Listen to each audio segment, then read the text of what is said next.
Hello friends, welcome back to my YouTube channel agri survey PC. तो friends, इससे पहले मैंने कुछ लेक्चर्स ऑलरेडी अपलोड कर रखे हैं एग्रीकल्चरल मैथमेटिकल कैलकुलेशन के अंडर। तो उसमें फ्रेंड्स मैंने आप लोगों को पहले बता रखा है कि आप लोग फर्टिलाइजर डोज कैसे कैलकुलेट कर सकते हैं अगर आपको अपने फील्ड में अप्लाई करना है या आपको प्रैक्टिकल फाइल में लिखना है या आपको प्रैक्टिकल में बताना है। तो वो वीडियो आप जरूर से देखिएगा। उसके साथ मैंने एक और वीडियो कवर कर रखी है delta duty and base period की। तो delta duty and base period जब मैं आप लोगों को पढ़ा रहा था तो वो लेक्चर पूरा कंप्लीट नहीं हुआ था और उसमें एक टर्म आई थी सीसीए, कल्टीवेबल कमांड एरिया। तो उस टॉपिक को मैंने सोचा कि मैं पहले कवर कर लेता हूं, उसके बाद आप लोगों को जो रिमेनिंग पोर्शन था delta duty and base period का वो मैं आप लोगों को कराऊंगा। तो यहाँ पर फ्रेंड्स इसमें जो है आज मैं आप लोगों को बताऊंगा कि ग्रास कमांड एरिया क्या होता है, कल्चरेबल कमांड एरिया क्या होता है, इरिगेशन इंटेंसिटी क्या होती है, एरिया इरिगेटेड क्या होता है। क्योंकि ये भी अगर आप किसी प्रोजेक्ट के बारे में पढ़ेंगे तो खासकर एग्रीकल्चरल प्रोजेक्ट के बारे में तो वहां पर ये आप लोगों के लिए थोड़ा सा इंपॉर्टेंट हो जाता है। तो सबसे पहले फ्रेंड्स मैं बात करूंगा इसमें ग्रास कमांड एरिया की।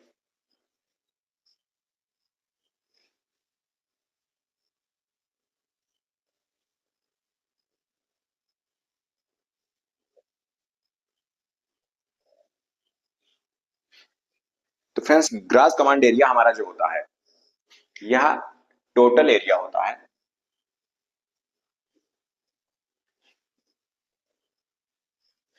इंक्लूडिंग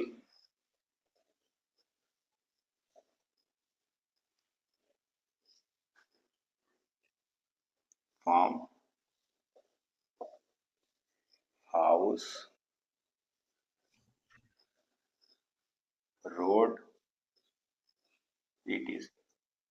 तो जो आपका ग्रास कमांड एरिया होता है तो इसमें आप लोगों को जो टोटल एरिया होता है जिसमें आपका फार्म भी इंक्लूडेड रहता है जहां पर आप लोगों को कल्टीवेशन करना है, जहां पर आप लोगों को फसलों को उगाना है, एंड उसी के साथ आप लोगों का घर भी होता है, रोड भी होता है, एंड जो भी अदर चीजें हैं वो सभी इसमें इंक्लूड रहती हैं। इसीलिए इसे ग्रॉस कमांड एरिया कहा जाता है।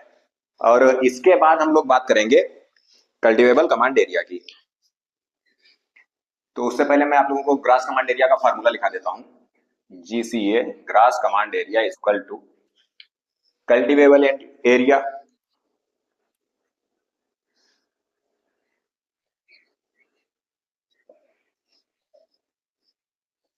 Plus uncultivable area.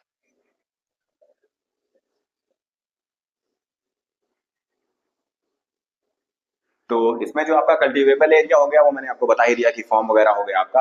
और जो आपका अनकल्टीवेबल एरिया हो गया वो आपका हाउस, रोड एक्सेट्रा, आपकी बहुत सारी चीजें हो जाती हैं। तो वो हो गया। तो जीसीए का जो आपका फुल फॉर्म हो गया ग्रास कमांड एरिया, एंड इसका जो फॉर्मूला हो गया cultivable area plus uncultivable area. इसके बाद हम बात करेंगे कल्टीवेबल कमांड एरिया सीसीए जो आपका होता है।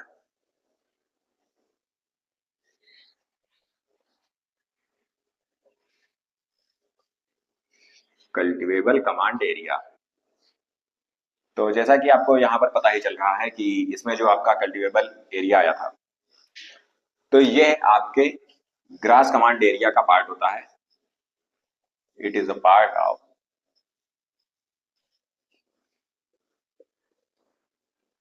GCA gross command area. And इसमें हम लोग केवल वही जो एरिया होता है वो कंसीडर करते हैं जो हमारे लिए कल्टीवेबल हो, यानी कि इसमें हम लोग हाउस, रोड वगैरह सब कुछ छोड़ देंगे।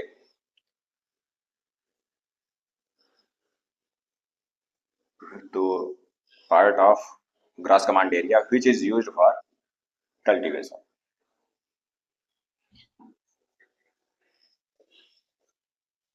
तो इसमें केवल उतना ही एरिया ही लिया जाता है जो हम कल्टीवेशन के लिए यूज कर सकते हैं।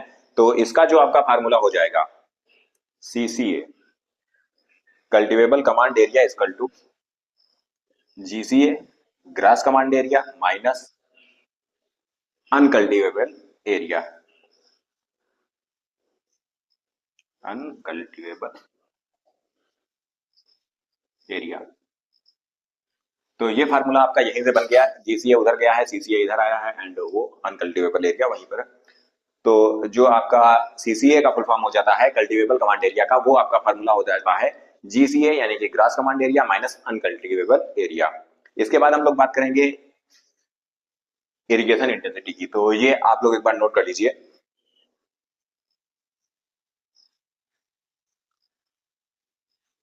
तो आप लोग पॉज करके जो है नोट करते रहिएगा, मैं आप लोगों को तब तक इरिगेशन इंटेंसिटी के बारे में बता देता हूँ।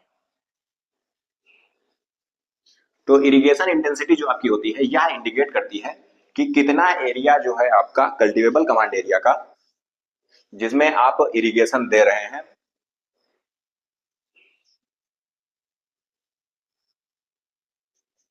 इरिगेशन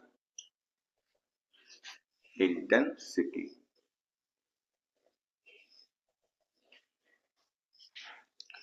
तो ये आपका हो जाएगा part of CCA,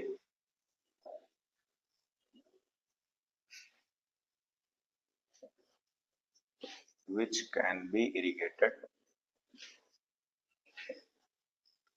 in a season। तो जो आपका इरिगेशन इंटेंसिटी हो जाएगा, ये आपकी हो जाएगी, ये जो आपका कल्टीवेबल कमांड एरिया का एक पार्ट हो जाएगी, और ये उतना एरिया होगा जो आप लोगों का एक सीजन में जिसे हम इरिगेट कर सकते हैं, जिसमें हम इरिगेशन दे सकते हैं। क्योंकि जरूरी नहीं कि आपके पास जितनी ज्यादा फार्म है उसको आप इरिगेट कर पाए, कृत्रिम रूप से सिंचाई दे पाए। तो यहाँ पर फ्रेंड्स कुछ एरिया हमारा जो रेनफॉल रेनफॉल पर भी डिपेंड रहता है। तो उसके केस में जो आपका इरिगेशन इंटेंसिटी होता है, it is a part of CCA. तो ये जो आपका कल्टीवेबल कमांड एरिया का एक पार्ट होता है जो कि इरिगेट किया जा सकता है, जिसमें सिंचाई की जा सकती है एक सीजन में। तो एक सीजन में आप अपने सिंचाई के संसाधनों द्वारा जितनी सिंचाई जितने भी फार्म को दे सकते हैं वो आपका इरिगेशन इंटेंसिटी के अंतर्गत आ जाता है। बात करें एरिया इरिगेटेड की,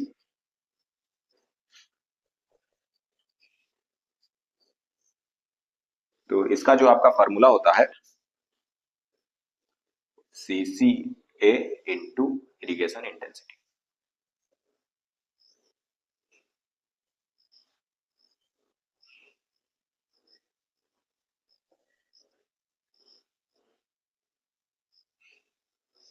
तो एरिया इरिगेटेड जो होगा, जब आप कल्टीवेबल कमांड एरिया का मल्टीप्लिकेशन करेंगे इरिगेशन इंटेंसिटी से, तब आपको एरिया इरिगेटेड प्राप्त हो जाएगा, जितने एरिया की आप सिंचाई कर रहे हैं।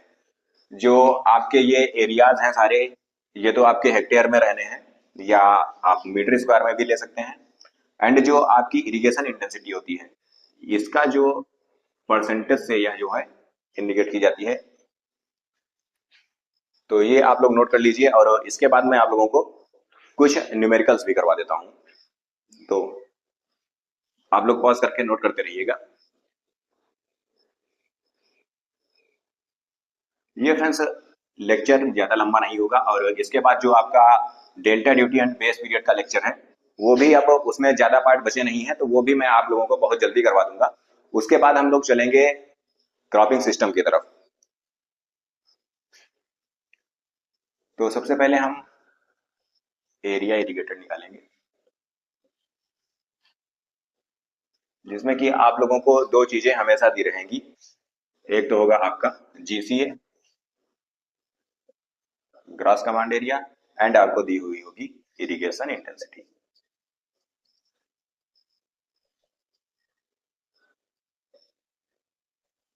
तो ग्रास कमांड एरिया में मान लेता हूं, यहां पर हम 5 हेक्टेयर ले लेते हैं, और इरिगेशन इंटेंसिटी चलिए मैं 50% ले लेता हूं, ताकि कैलकुलेशन थोड़ा सा आसान रहे और वीडियो ज्यादा लंबी ना हो। तो आपका एरिया इरिगेटेड जो हो जाएगा,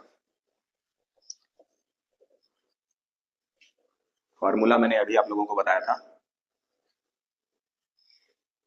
सॉरी फ्रेंड्स, यहाँ पर आपको जीसीए नहीं दिया होगा, यहाँ पर आप लोगों को सीसीए दिया होगा, क्योंकि एरिया इरिगेटेड का जो फॉर्मूला होता है वह आपका होता है सीसीए इंटू इरिगेशन इंटेंसिटी।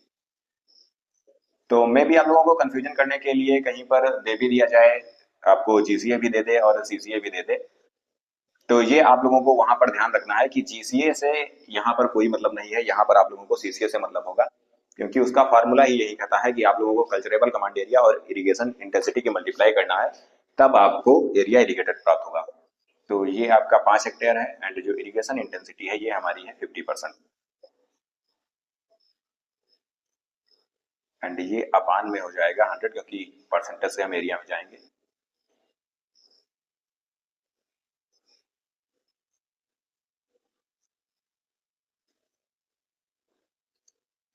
तो ये जो आपका फार्मूला हो जाएगा, जो आपका इसका आंसर आएगा ये आपका आएगा 2.5 हेक्टेयर। तो अगर आपको ये 100 ध्यान नहीं रहता है तो आप यहाँ पर इसे फार्मूले में ही ऐड कर सकते हैं। बेसिकली इसका जो ये 100 होता है, ये अगर आप लोगों को किसी फार्मूले में मिलता है तो ज्यादातर केसेस में यही होता है कि अगर उसकी यूनिट परसेंटेज में दी जा रही है तो वहां पर 100 मोस्टली यूज होता है। ये कोई कंफर्म नहीं रहता है कि वहीं पर यूज होगा। 100 आपको बहुत सारे क्वेश्चन में ऐसे भी मिल जाएगा जहां पर परसेंटेज नहीं लगाया जाता है, यूनिट उसकी परसेंटेज नहीं होती है, बट मोस्ट ऑफ केसेस में ऐसा ही होता है। तो मैं आप लोग एक बार इसे नोट कर लीजिए, area irrigated is equal to CCA into irrigation intensity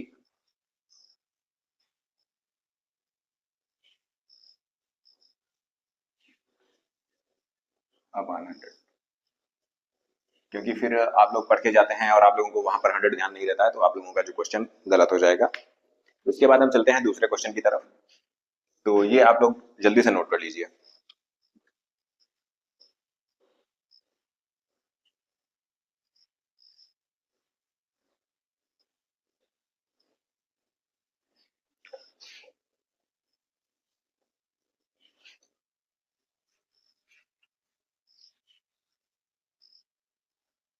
तो यहाँ पर फ्रेंड्स मैं आप लोगों को ज्यादा क्वेश्चन नहीं करवाऊंगा, बट जो भी आप लोगों के कंफ्यूजन वाले क्वेश्चन होंगे वो मैं आपको करवा दूंगा। तो इसी के रिगार्डिंग मैंने कुछ क्वेश्चंस तैयार कर रखे हैं जो बहुत ज्यादा लंबे हैं, तो वीडियो पॉज करके मैं उन्हें नोट कर लेता हूँ, उसके बाद आप लोगों को दिखा दूंगा। तो यहाँ पर फ्रेंड्स ये क्वेश्चन है, इसमें आप लोगों के मोस्ट ऑफ जो क्वेश्चंस है वो कवर हो रहे हैं। इसके बाद हम केवल एक और क्वेश्चन करेंगे और ये टॉपिक हमारा पूरा कंप्लीट हो जाएगा। तो क्वेश्चन आप लोग एक बार नोट कर लीजिए। एन इरिगेशन प्रोजेक्ट, हमारा एक इरिगेशन प्रोजेक्ट है विद टोटल एरिया, जिसका कि हमारा जो टोटल एरिया दिया गया है वो दिया गया है 1000 हेक्टेयर।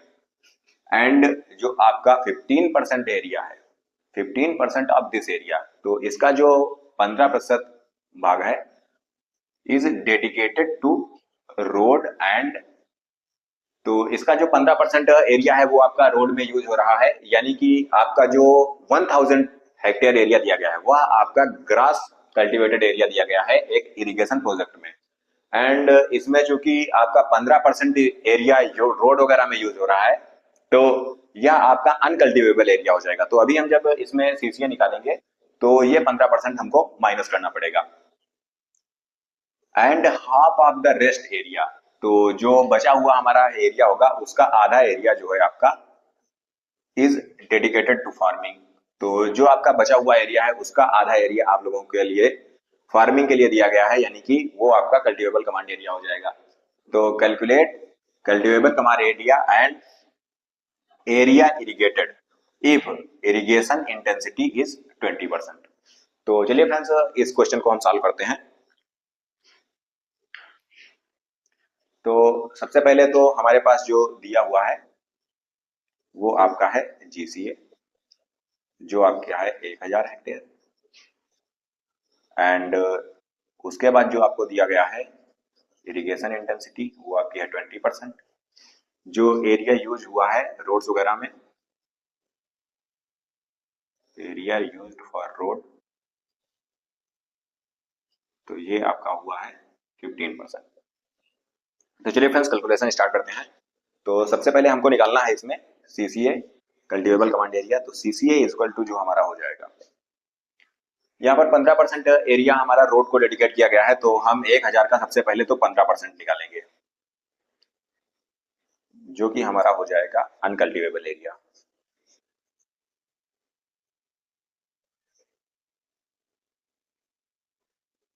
ये आप अनकल्टिवेबल एरिया लिख भी सकते हैं, नहीं भी लिख सकते हैं, इसका ऐसा कोई बहुत मीनिंग यहाँ पर निकलेगा नहीं। 1000 इंटू जो आपका रोड में यूज हुआ है वो 15% यूज हुआ है, तो अपान 100, जैसा कि मैंने आपको भी पहले भी बताया था। परसेंटेज अगर होगा और कैलकुलेशन हमें करनी है तो वो 100 नीचे आ जाएगा परसेंटेज का। तो यहाँ से दो दो एक कैंसिल, इसका जो आपका एरिया आ गया ये 150 हेक्टेयर आ गया। तो सबसे पहले तो हमें 1000 जो एरिया मिला हुआ था उसमें से हमें ये 150 हेक्टेयर जो है ये माइनस करना पड़ेगा। उसके बाद जो रिमेनिंग एरिया होगा, तो जो रिमेनिंग एरिया होगा उसका हमें हाफ कंसीडर करना है, जो कि इसमें लिखा गया है half of the rest area is dedicated to farming. यानी कि आपका जो सीसीए निकलेगा वो इसका माइनस करने के बाद जो हाफ एरिया होगा वो आपका सीसीए हो जाएगा। तो फ्रेंड्स आप जल्दी से इसे नोट कर लीजिए, फिर मैं इसे रब कर देता हूं और उसके बाद हम आगे का क्वेश्चन करेंगे।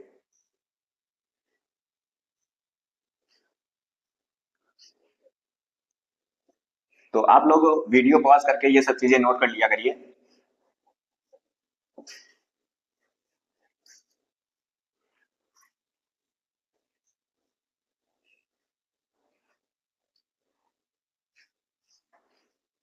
तो अभी फ्रेंड्स हम बात करेंगे जो रिमेनिंग एरिया हमको मिला है।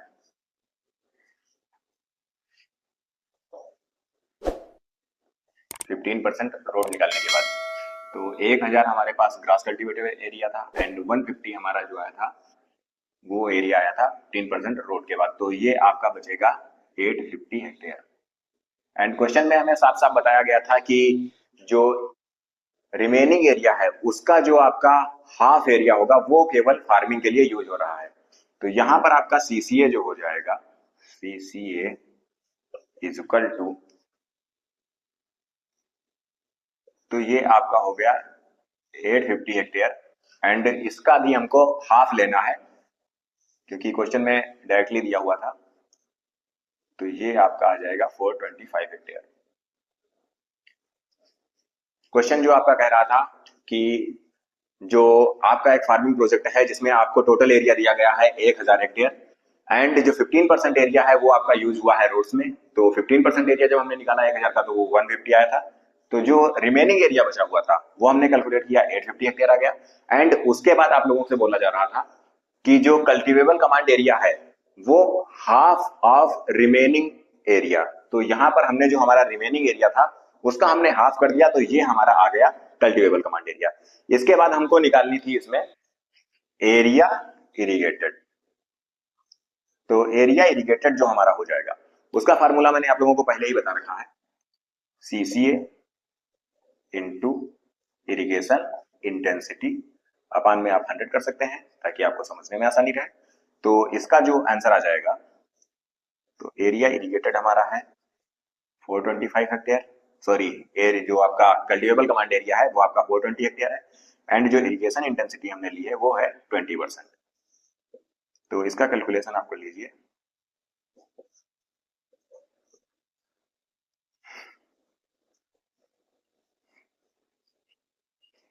तो ये आपका आ जाएगा 85 हेक्टेयर। इसी के साथ फ्रेंड्स मेरे पास एक और आप लोगों के लिए मैंने क्वेश्चन निकाला है इसी के रिगार्डिंग, जो कि काफी ज्यादा कंफ्यूजिंग है। तो उसके बारे में हम डिस्कस करेंगे, तब तक आप इसे नोट कर लीजिए और वो क्वेश्चन भी मैं नोट कर लेता हूं बोर्ड पर।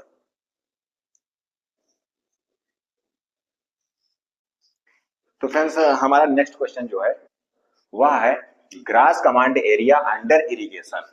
तो इरिगेशन प्रोजेक्ट के अंदर जो आपका ग्रास कमांड एरिया दिया हुआ है यह आपका दिया हुआ है 80,000 हेक्टेयर एंड इस जो 80,000 हेक्टेयर का 80% ऑफ एरिया है, इसका 80% area it is cultivable command area. तो जो आपका 80,000 हेक्टेयर है उसका 80% एरिया जो है आपका वह कल्टीवेबल है एंड जो 20% एरिया है वह आपका रोड्स वगैरह हाउस वगैरह में यूज हो रहा है। जैसा कि अभी पिछले वीडियो में हमें दिया हुआ था, सॉरी पिछले क्वेश्चन में हमें दिया हुआ था कि इसमें 15% जो एरिया है वह रोड वगैरह के लिए यूज हो रहा है। तो यहाँ पर वो माइनस करके आप लोगों को 80% दे दिया गया है। तो ये थोड़ा सा कंफ्यूजिंग क्वेश्चन हो सकता था, इसीलिए मैंने इसे कवर किया है। एंड इरिगेशन इंटेंसिटी 60%, यहाँ पर आपको इरिगेशन इंटेंसिटी 60% दी गई है।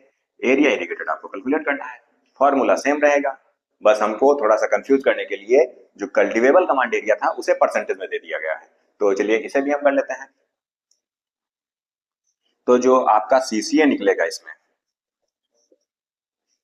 यह आप लोगों को डायरेक्टली निकालना पड़ेगा 80,000 हेक्टेयर जो है इसका 80% area under irrigation project, gross command area under irrigation project is 80,000 and 80% of it is cultivable command area. मतलब जो 80% हमारा है 80,000 का, वह आपका कल्टिवेबल कमांड एरिया हो जाएगा। तो इसे हम डायरेक्टली 80 ले लेंगे एंड बस, इससे ज्यादा आपको इसमें कुछ नहीं करना है। 2 जीरो से हम 2 जीरो कैंसिल कर देंगे, तो ये आपका जो आ जाएगा 8 इंटू 8 इक्वल टू 64 एंड जो यहाँ के 2 जीरो और एक यहाँ का जीरो, तो ये आपका आ जाएगा 64,000 हेक्टेयर। तो सीसीए हमारा मिल चुका है हमें। अब हमें बात करनी है एआई की, एरिया इरिगेटेड की। तो इसका जो आपका फार्मूला होता है CCA into irrigation intensity upon 100। बस कुछ करना ही नहीं है इसे, डायरेक्टली हमको लेना है सीसीए जो कि हमारा आया था 64,000 हेक्टेयर एंड जो हमारी इरिगेशन इंटेंसिटी वो 60% दी हुई है, 100 से डिवाइड कर देंगे। 6 इंटू 4 24, 6 इंटू 6 36, 1 2 38,600 हेक्टेयर जो हमारा एरिया हो जाएगा, यह आपका हो जाएगा एरिया इरिगेटेड। तो ये क्वेश्चन भी मैंने सॉल्व कर दिया है। इसी के साथ फ्रेंड्स जो, सॉरी आप लोग इसे नोट कर लीजिए अगर नहीं किया हो आपने, तो ये 64,000 हेक्टेयर हमारा आया था, तो आप इसे नोट कर लीजिए। एंड फ्रेंड्स इसी के साथ जो हमारा क्वेश्चन रहते हैं इसमें वो इतने ही होते हैं बेसिकली। एंड अगर आपको ग्रास कमांड एरिया कहीं पे निकालने के लिए दे दे तो उसके अकॉर्डिंग भी मैं आप लोगों को सवाल बता देता हूं। बेसिकली वो कभी आता तो नहीं है, बट अगर ग्रास कमांड एरिया आपको निकालना होगा तो फिर वहां पर आप लोगों को जीसीए जरूर, सॉरी सीसीए दिया होगा, यानी कि कल्टिवेबल कमांड एरिया। एंड इसी की तरह जैसे उसमें भी दिया होगा आप लोगों को कि जो इतना एरिया है यह आपका रोड्स एंड हाउस वगैरह में यूज हो रहा है। तो उसके रिगार्डिंग में क्वेश्चन अभी आपको एक बनाकर बता देता हूं। वीडियो फ्रेंड्स थोड़ा सा लंबी हो रही है, लेकिन कैलकुलेशन अगर मैं आप लोगों को अच्छे से नहीं समझाऊंगा तो शायद आप लोग कंफ्यूज भी हो जाएं। एंड फ्रेंड्स अगर इतना बताने के भी बाद आपको कोई कंफ्यूजन रह जाती है तो आप मुझे बताइएगा, मैं उसके अकॉर्डिंग इंप्रूवमेंट करने की कोशिश करूंगा और आप लोगों को अच्छे से अच्छा कंटेंट डिलीवर करने की पूरी कोशिश करूंगा। तो यहाँ पर अगर हमें जीसीए निकालना है तो मान लीजिए हमें किसी इरिगेशन प्रोजेक्ट में सीसीए दिया हुआ है 500 हेक्टेयर एंड उसी के साथ हमको अनकल्टिवेबल एरिया दिया हुआ है, अनकल्टिवेबल एरिया। ये आपको बेसिकली इस तरह भी दिया जा सकता है कि आपको मान लीजिए 50 हेक्टेयर एरिया रोड्स में यूज हो गया एंड 10 हेक्टेयर हाउस वगैरह में। तो ये मैं बेसिकली ऐसे ही ले रहा हूँ। 10 हेक्टेयर हाउस में तो कहीं होता नहीं है, इतना बड़ा घर कौन ही बनाता है। तो ऐसे करके आप लोगों को दिया जा सकता है। तो इसका जो ये टोटल आपका हो गया, ये हो गया 60 हेक्टेयर। तो यहाँ पर आप लोगों को डायरेक्टली दे सकता है कि अनकल्टिवेबल एरिया जो आपका है वो 60 हेक्टेयर है। तो बस इसमें डायरेक्टली आपको जीसीए जो निकालना होगा उसका मैंने आपको फार्मूला बताया था, कल्टिवेबल कमांड एरिया यानी कि CCA plus uncultivable command area, तो ये यूसीए हो जाएगा। तो इसका आप लोगों को कुछ नहीं करना है, बस आपको टोटल कर देना है 500 प्लस 60 एंड ये आपका आ जाएगा 560 हेक्टेयर। तो बेसिकली आपको शायद ही कभी ऐसा पूछा जाए कि आपको जीसीए निकालने के लिए दे दिया जाए, अदरवाइज जो मैंने आपको बता दिया है उसके बाहर शायद ही आपको कभी कोई क्वेश्चन मिले जो कि आपका कमांड एरिया से, इरिगेशन प्रोजेक्ट से बाहर का हो। तो फ्रेंड्स इसका जो, इसके बाद हम नेक्स्ट लेक्चर कंप्लीट करेंगे, वो हमारा जो डेल्टा ड्यूटी का थोड़ा सा पोर्शन रह गया था उसे हम कवर करेंगे एंड उसके बाद हम लोग चलेंगे क्रॉपिंग सिस्टम की तरफ। उसमें हम लोगों को काफी डिस्कशन करना है। वहां पर मैं आप लोगों को बताऊंगा कि आप क्रॉपिंग इंटेंसिटी क्या होती है, क्रॉपिंग इंटेंसिटी क्या होती है, इरिगेशन इंटेंसिटी तो हमने यहाँ पर पढ़ ली है। वहां पर मैं आपको cropping intensity, rotational intensity, cropping scheme कैसे तैयार की जाती है, वो सब कुछ मैं वहां पर आप लोगों को डिटेल्ड में और अच्छे से बताऊंगा। तो उधर भी आप लोगों के लिए 2 से 3 या फिर 4 लेक्चर तक भी हो सकते हैं, क्योंकि cropping scheme and irrigation, sorry cropping scheme and जो आपकी रोटेशनल इंटेंसिटी एंड आपकी क्रॉपिंग इंटेंसिटी है वो थोड़ा सा लॉन्ग लेक्चर हो जाता है। तो मैं देखता हूं अगर वीडियो ज्यादा लंबी नहीं हो रही होगी तो मैं 3 लेक्चर में खत्म कर दूंगा, अदरवाइज आपको 4 लेक्चर में अच्छे से सारे रूल जितने भी प्रकार के क्वेश्चन में आ सकते हैं वो सभी कवर कर दूंगा। तो अगर आपने पुरानी वीडियो मेरी नहीं देखी है तो वो आप जरूर से जाके देख लीजिएगा। तो चलिए फ्रेंड्स, मिलता हूं नेक्स्ट वीडियो में। धन्यवाद।